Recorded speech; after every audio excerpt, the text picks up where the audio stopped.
Hi, welcome back to my channel, and if you're new here, my name is Kristen, and I hope you decide to stick around.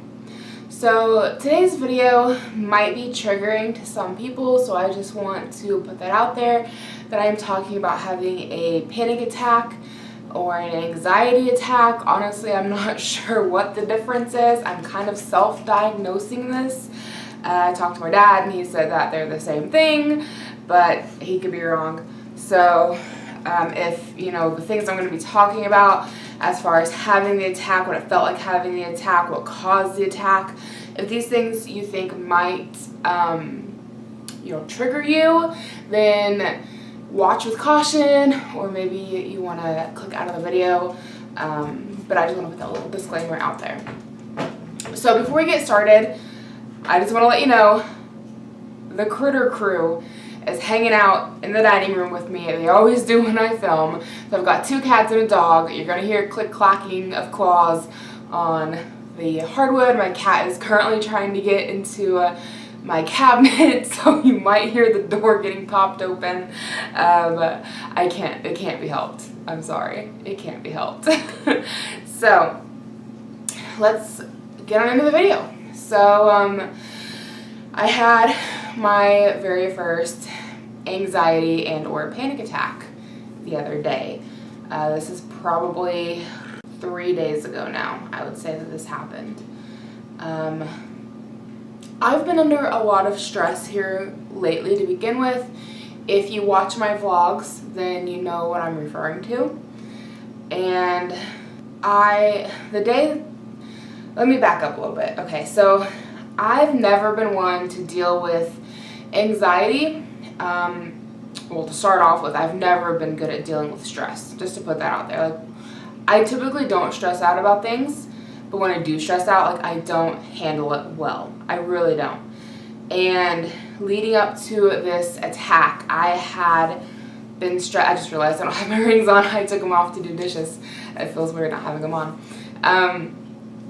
So leading up to this attack, I've been really stressing out, a few weeks, leading up to it.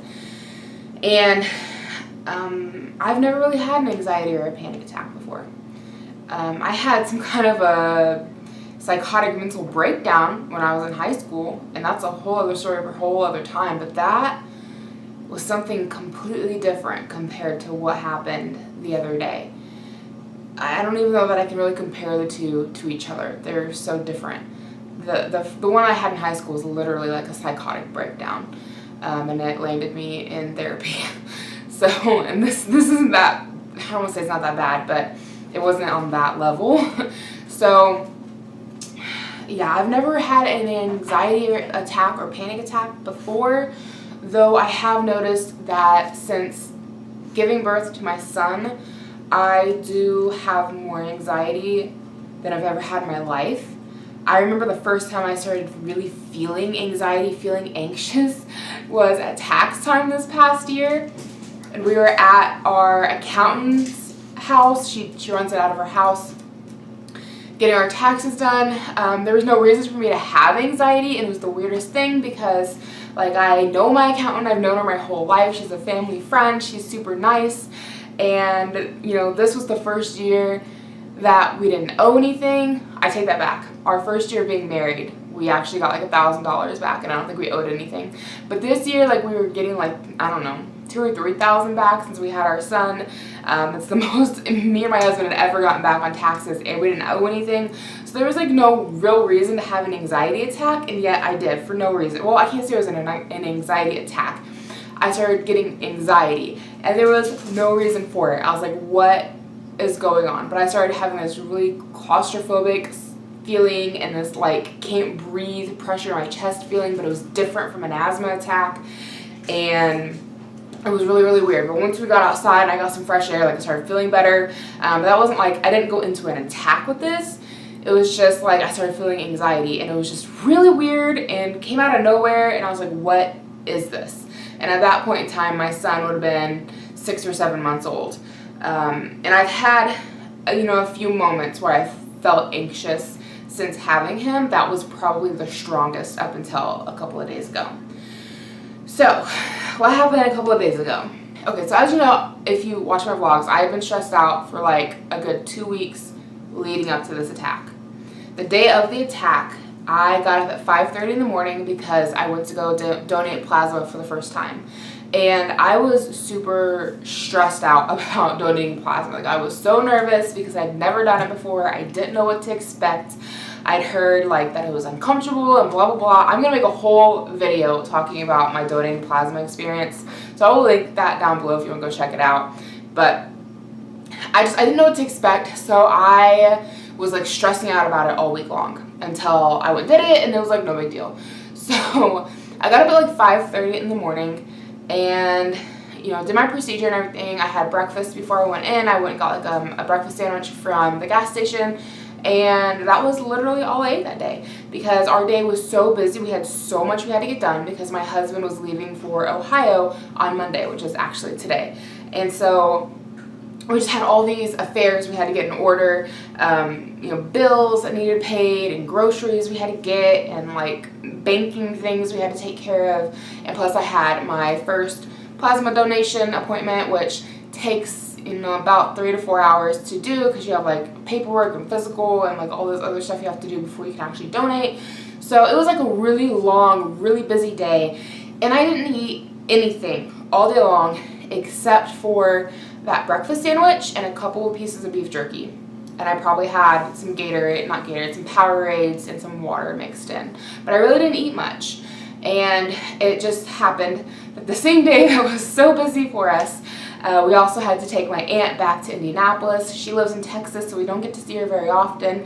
And she was able to come up to Indiana on a church retreat. So the church retreat was in Indianapolis. She had an Airbnb in Indianapolis. But my parents went and picked her up and brought her up to visit with us and stay with us. And she stayed with us and stayed the night with us. And the next day, which was Friday, we were going to take her back in the evening. So we started to head back towards Indy, and it's about 5 o'clock. So that means we're hitting all of the rush hour traffic. Now, when I drive 465, and for anyone who doesn't know what 465 is, it's like this big loop interstate that goes around the city of Indianapolis, and then it branches off to go wherever you want to go. I have friends who live in Avon, which is like a suburb to Indianapolis, and I've driven there for years. That's not a problem for me. 465 West is easy peasy, like it's really not an issue, at least not anymore. When I very first started driving 465, it was kind of stressful because I live in a small town. We don't have big interstates. Like, our fastest speed limit around here is about 55 miles an hour. Yeah, it's a small town. So going on 465 with like going 70 miles an hour, because it's like, you know, 60, 65 is the speed limit, but most people go like 70, and be like 4 lanes of road versus 2, like it's, you know, a totally different animal. And sorry, my throat is feeling scratchy. I need to get a drink. So, you know, not being experienced with that when I was younger, like, you know, it was kind of stressful learning how to drive it. But I've gotten pretty good with it since then. And Avon, Brownsburg, Plainfield, those kind of areas, like, they're a little bit bigger towns than where I live, but they're not unmanageable for me. So I do pretty well with them. But actually driving around downtown Indianapolis itself is so stressful for me. I hate doing it.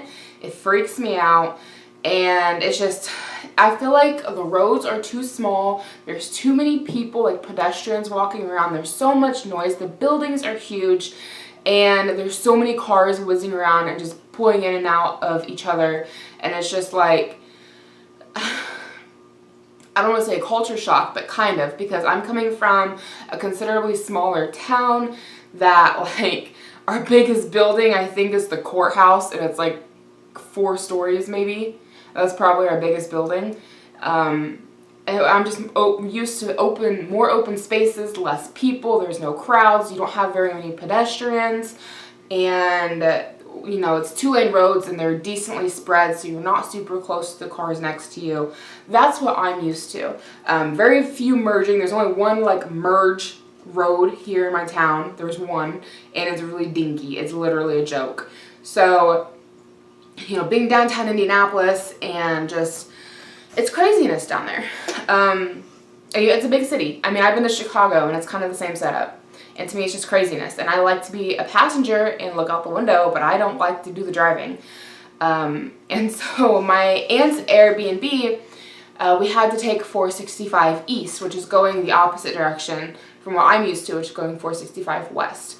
And 465 east, there tends to be more construction, there tends to be more accidents, there just tends to be a lot more going on. And we hit 465 during rush hour traffic, and we had one girl almost sideswipe me, which I should say this to start. Excuse me, my water is making me burp. I've had a couple of bad car accidents, and I am kind of a nervous driver. I like to be in control. I like to be the one driving. I don't really like to be the passenger because I feel safer that way. That being said, I get stressed out easy. I get road rage if someone is not driving accordingly. It just stresses me out. And so we were driving 465 east, and this chick, I don't remember if she was on her cell phone like talking or what, but she comes out of nowhere and almost sideswipes me. We had a lot of people that weren't using their turning signals, and they were just going across like all 4 to 5 lanes without their turning signals and just coming in and out of people. So those situations were just stressing me out. There's a few times where I needed to get over, and I put on my turning signal trying to do things the correct way, and the car behind me tried to speed up because they didn't want to let me get in. And our GPS in our car is a waste of money. I wish we had not opted to get the GPS in the car because it's a joke. So that GPS, it kept glitching and messing up, and then a few times it would tell me where an exit was, but it was like right when we were coming up on the exit. So if the car behind me had been nice and just let me got over, like, it wouldn't have been a problem. But they wanted to speed up, so like I almost missed my exit. Another time I did miss my exit, and another time I tried to merge over to another lane, and I had my turning signal on, and there was a guy in my blind spot, and I checked, but I guess I didn't see him, and I went to merge, and he honked and zoomed past us, so I almost hit a van, so I almost sideswiped somebody. So all of these little incidences, because it's like rush hour traffic, it's craziness, were just like building up inside of me, and I was already getting really flustered and really anxious feeling, and really just starting to become a nervous wreck. So we get down to where my aunt's Airbnb is at, and it's in this neighborhood that is just fuckery. I don't know what else to call it. The houses were beautiful, old looking Victorian style houses. Maybe Victorian's not the right word, but they were just like really old gorgeous houses, but unfortunately it was in what is now a much poorer neighborhood. So some of these houses were really kind of falling apart. It was a hit or miss. They either looked gorgeous or they were falling apart. And the streets should have been one-way roads. I don't know why they weren't. They were literally big enough for 2 cars, but one side of the street was lined with cars that were parked. So that's 1 car. So then you have your car trying to drive down the road, okay? So you're real tight. There's not much else room. And it's a 2-lane road. So you have all this whole line of cars parked, and it's like, seriously, they're packed in. Like, this whole neighborhood we were in, it was hard to find a place when another car would be coming to pull over and get out of the way, because you would like have to pull into kind of like a parking spot behind other vehicles so people could pass you, because there was not enough room on these roads for 2 lanes. There really wasn't. But for whatever reason they were. And so that was starting to stress me out. But we got to my aunt's Airbnb, got her unpacked, said our goodbyes, all of that stuff, headed home, and our GPS glitched again. And I'm sure a few other things happened. I think mostly the glitching was the problem, but around this time I just started feeling really claustrophobic. I started feeling like there was just tons of cars around me, and I felt like they were all kind of coming in on me, and it was just a really anxious, uncomfortable feeling. My husband was also flustered, so that didn't help any, just because of everything that was going on. And our GPS was glitching, and so he put it up on his phone, but we couldn't turn the GPS off on the car because we were still moving, but I couldn't find a place to pull over so we could turn it off. And so it was just like a lot. And I finally just, like, I ended up missing one of our exits to get back on 465, and I just kept driving. I was just like, I was done, and I just kept driving. I I should have pulled over at this point and let my husband take the wheel. But I was just done. And I just kept driving. And my husband was like, what are you doing? Like, we have to get back on the road. Where are you going? And I was like, I can't do it. I was like, I don't know what I'm doing. I'm just driving. I was like, there's too many people, too many cars, too many voices. And at this point, like, he started to realize, like, I was really, like, having problems. And at this point, like, I started feeling shaky. And he turned off the volume. He was like, just listen to me. He was like, just listen to me. I will tell you where we are going. Ignore the car. And he just tried to get me to focus. And he really just helped, like, let me drive down the road a little ways and didn't put me back on interstate immediately. And he ended up somehow getting us over on Keystone Avenue. If you live in the Indianapolis area, then you know where I'm talking about. And we ended up down by the Walmart on Keystone. But at this point, like, I just felt so frazzled. I felt like my nerves were shot. I felt completely disoriented. And I know Keystone decently. I mean, I know it to the Walmart if you're coming from the Carmel area. And if you know the area, you know what I'm talking about. So from Carmel to Walmart on Keystone, I know that area because I used to work at that Walmart quite a bit. And I was just so frazzled. Like, we were coming from the opposite direction. We weren't coming from Carmel. We were heading towards Carmel on Keystone. So we were coming in opposite direction. I didn't recognize where we were. I just felt frazzled. I felt claustrophobic. I just felt anxious. I just felt like everything was closing in on me. And I don't know exactly what caused it, but I had this feeling of almost like when you get goosebumps, you know, you just get like chills on your arms and you get goosebumps. It was that sensation, but instead of getting the goosebumps, it felt like needles stabbing me in the arm. Like where you would get a goosebump, it was like a needle poking me in the arm, and it was just all over my arms. It was the worst feeling ever. And like right after that happened, just like moments after, this guy pulls out from a gas station, and his truck is kind of big, and the lanes are smaller than what I'm used to. And when he pulled out into his lane, he kind of went into mine, and it just freaked me out, and I lost it. I started yelling and screaming and cussing, and then I just started sobbing and shaking, and I just couldn't pull it together and control myself. My husband was like, pull in here, and we pulled in. I realized it was the Walmart. I started looking around. I started getting my bearings. I was like, oh, we're on Keystone, and there's the McDonald's, and there's the Walmart, and okay, I know where I'm at. But even still, like, I was already just like having this anxiety attack, and it was just awful. I just felt claustrophobic. I was shaking. I was sobbing. I was trying really hard not to start to hyperventilate. Like, I was really starting to hyperventilate, and I was really working hard to control my breathing so I wouldn't like full-fledged be hyperventilating to the point that I can't control it, because I have had that happen before with having asthma, and that's not any fun. So I was just doing everything I could just to breathe, just to calm myself and to breathe. And it was really hard. And I'd never had an experience like that before. I hope I never have one again. It was definitely my first anxiety and or panic attack. I really don't know what the difference is, as I've mentioned before. It was awful. And I feel really bad for anyone who suffers with that on a regular basis. I've heard people talk about having anxiety and panic attacks before. But being that I've never experienced one, like, I couldn't really relate, you know? But now that I've had one, I hope I never have another. It was horribly, horribly awful. I was able to finally calm myself down. I still kept crying, but I wasn't sobbing like I was. And my husband took over. He, you know, got in the driver's seat, and he got me food, because at this point it was like 6:30 at night, and I hadn't eaten since like 5:30 in the morning. So I think that played into it. I think it was just all the stress I'd been under for the past couple of weeks, and then the being up since like 5:30 in the morning and having only really eaten a breakfast sandwich and like 2 pieces of jerky all day long, and then just all the stresses of driving in downtown Indianapolis, and it's literally just like a culture shock when you're not used to it. It just all got to me, and I broke down and had a flat-out panic attack, and it was really, really awful. And like I said, I really hope it never happens again. But that is my story time on my first anxiety attack. I hope you guys enjoyed, I guess. I don't know what else you would say to that. It's not really helpful to anybody, but it felt kind of good to talk about it, so it was good for me.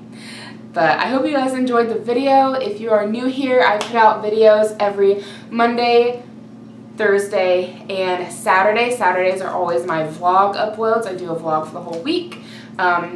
Mondays and Thursdays are just fashion beauty story times, those kind of things. So if you like what you seen in this video, I really hope you decide to stick around by hitting that subscribe button. Otherwise, I will see you in my next video. Bye.